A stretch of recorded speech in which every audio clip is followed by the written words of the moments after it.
back to my channel. It's Nikisha Vaughn, and if you're new here, welcome. So glad you decided to join us. We're still going through the 48 Laws of Power by Robert Greene, and you guys, today I'm so excited. We finally got a law that I'm excited about. Well, there's been a couple, but this one I'm really excited about. Law 34.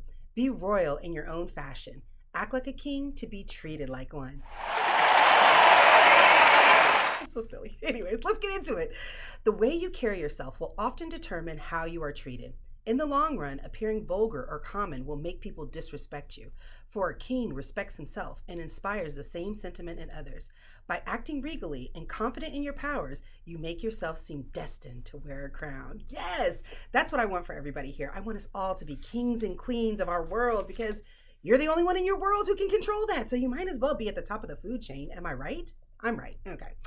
We're on page 287 if you're following along, and basically it talks about how as children we're so excited about life, right? Everything is possible. You can be an astronaut, you can be a lawyer, you can be whatever it is that you want. And so we get out there in the world as young adults and we're like, I'm ready to take on the world, and we're singing in the streets, and then guess what? The world comes in and just beats you down and beats you down and beats you down. So if you're feeling like that today, don't worry, I've got you, okay? Because we're going to be talking about the strategy of the crown. What is the strategy of the crown, you might be asking? I'm glad you asked. Let's get into it.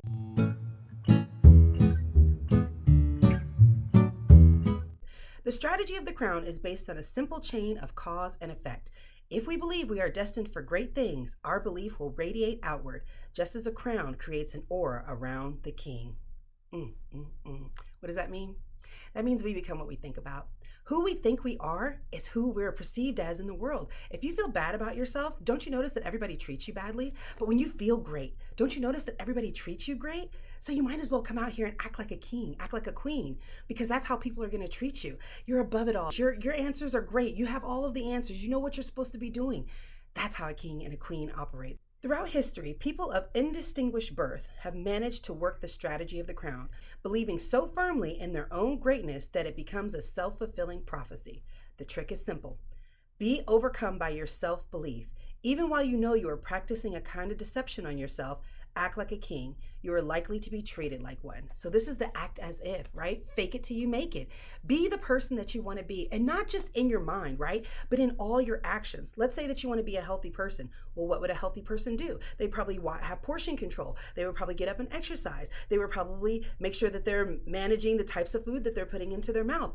All of those things would be the acts of a healthy person. So if you're saying, I want to be a healthy person, but you're not doing healthy activities, now you can see why there's a discrepancy. So if you want to be a king or a queen, you want to do the acts of a king and a queen. So now you have to define that for yourself. We just defined it for healthy, so define that for yourself. Whoever it is that you want to be. What are those actions? How would you act? What would you do every single day? Write it down and then start to perform those actions, and you'll see how your world will start to change because people will treat you how you think you are. So it's important that you are thinking about who it is that you want to be, especially if who you are right now isn't who you want to be. It is so important for you, me, you, us, for us to think about who it is that we want to be. And remember that if we're doing those actions every day, then eventually everything around us will start to show us that we are that person.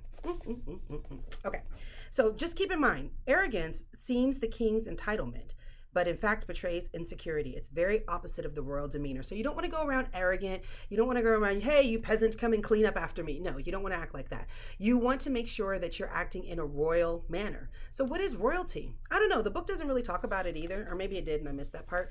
But we're going to continue to go on. You need to define what that royal manner is for you. Don't let Nikisha Vaughn tell you what that's supposed to be for you. You define it for yourself and then go be that person.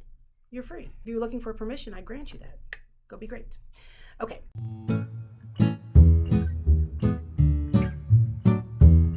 Dignity, in fact, is invariable mass to assume under difficult circumstances. It is as if nothing can affect you. You have all the time in the world to respond. This is an extremely powerful pose. Be above all of it. But I really like this part where it says, you have all the time in the world to respond. Like I always say, we can't control what happens to us, but we can control how we respond to it, how we react to it. What are we going to do? And I always say, Wait 24 hours before you do that, because that's what a king or a queen would do. If you told the king or queen some information, don't expect that they were going to give you an answer right then and there, unless they already know what the answer is. Most of the time, they're going to say, okay, great. And then they're going to go and seek their advisors so they can figure out the right type of answer that they want to give you, or the right type of response. And that's what you need to do in your life. You need to be above it all. You can't let people and their phrase and their emergencies take you off your square. You need to stand up and be a king, be a queen, and say, okay, thank you for the information. And now you get to decide when, how, and where you're going to respond, because that's what your power is. I love that for you. Let's get over to the reversal of the law. Nikisha, you're silly.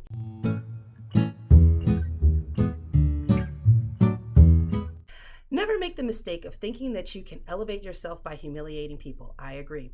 Also, it's never a good idea to loom too high above the crowd. You make yourself an easy target. So you got to read the room. When you go into a room, are you a student or are you a teacher? Those are really the questions you have to ask. Is everybody in this room above me? I'm a student. If everyone in this room is below me, I'm a teacher. Now, I don't mean like above and below in a negative sense. It just, you have to be able to read the room and know, like, I'm in this room with people who make way more money than me. They're way more educated than me. They have way more things than me. I need to be a student so I can learn, so I can get there. If I go into a room where it's like everybody's not doing as well as I am, people don't know the things that I know, now I can be a teacher. So I feel like that's a great way to approach a room, so that you can, when you're acting like a king or a queen, you're deciding, okay, in this room, I am a king and a queen. I'm going to be a teacher. In this room, I am a king and a queen, but I'm going to be a student. And I think that's a great way to act in a room, because you won't elevate yourself above people that you don't need to. And also, you won't become a target. So those are the two things that you want to look out for whenever you're going after power. So let's get into my final thoughts.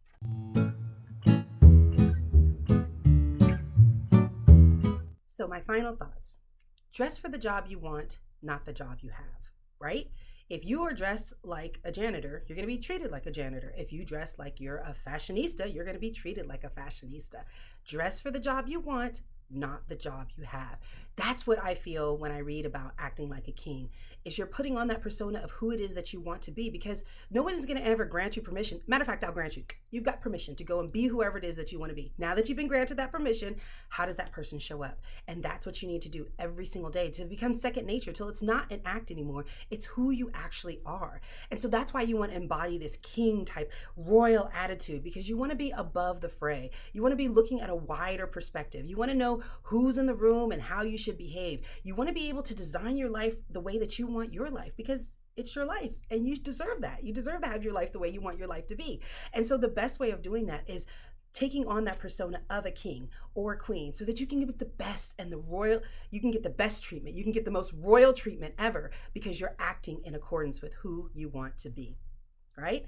We become who we think we are. Your thoughts determine who you're going to be. So let's think good thoughts. Let's think royal thoughts. Let's think kingly and queenly thoughts. I want that for you. And make sure that you like, make sure that you subscribe, and make sure that you share this with a friend, because maybe you have a friend who doesn't feel like a king or a queen, and we want to empower them, because you are one of those people who likes to empower people. That's why you're watching this video, so that you can get the power for yourself, right? Yes. Okay. So I will see you guys next time when we go through Law 35. Hold on. When we go through Law 35, Master the Art of Timing. Yes, finally this book is starting to come through. Yes, book, bring it through. All right, guys. See you next time. Bye.